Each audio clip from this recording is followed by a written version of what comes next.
Енді мына ұрпақ тәрбиесі өте үлкен мәселе. Жаңадан бері айтып жатырмыз. Бізде анау жоқ, мынау жоқ деген қою керек. Бәрі бар. Жаңа Совет қанағы айтып кетті ғой. Бізде жоғы жауапкершілік орта жоқ. Бізде осының бәрін жоятын бір жол бар.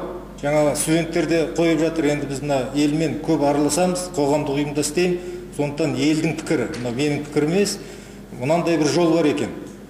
Мысалы, қазақ балабақшаларының жағдайы, қазақ мектептерінің жағдайы, осы ұрпақ тәрбиесіне керекті құрал жабдықтар, керекті институттарды қаржыландыру мәселесі қашан шешіледі? Ол бір жағдайда шешіледі дейді. Ол жаңағы біздің депутаттарымыз, министрлеріміздің немерелері қазақ балабақшасына барғанда бәрі болады. Кітап та болады, жаңағы қаржыландыру да болады. Қазір бірде-бір министр, бірде-бір депутат, мен ана өзге этникалық топтарды айтып жатқан жоқ.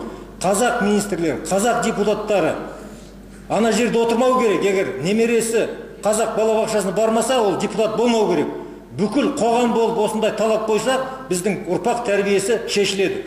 Бұны мына осы ана ғасырдың бас кезінде айтып кеткен жаңа Шәкәрім Қажы бабамыз атамыз айтып кеткен. Былай деген жаңа Советхан ағаның сөзіне шығып отыр. Затшылдық көзін байлады, адастырып айдады. Жан билемей, тән билеп, адамның соры қайнат дейді. Бұл неге айтып отыр? Сол кезде мына евроцентристік методологияға негізделген коммунистік идеологияның қазақ ұлтын азғындатуға апаратын көріп, күңіренген.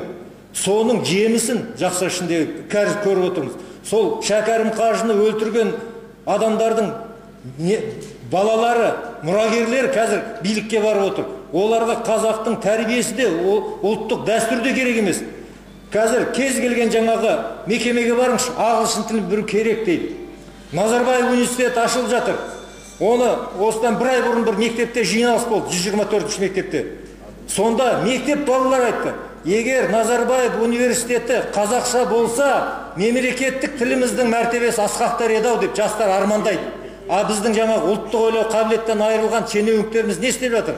Оны Нұрсұлтан Әбішұлы ағылшынша болсын деген жоқ қой. Оның төңірегіндегілер сол батысқа жалтақтап, батысқа аузын ашқандар ағылшында. Қазақ елінде өзге тілде, өз тілінде жаңағы оқып үйренуге, өмір сүруге барлық жағдай бар ғой. Бізге аудармашылар жеткілікті. Жапоныңда, ағылшында ақша төлесең, өз білімін қазақ тілінде бере алады.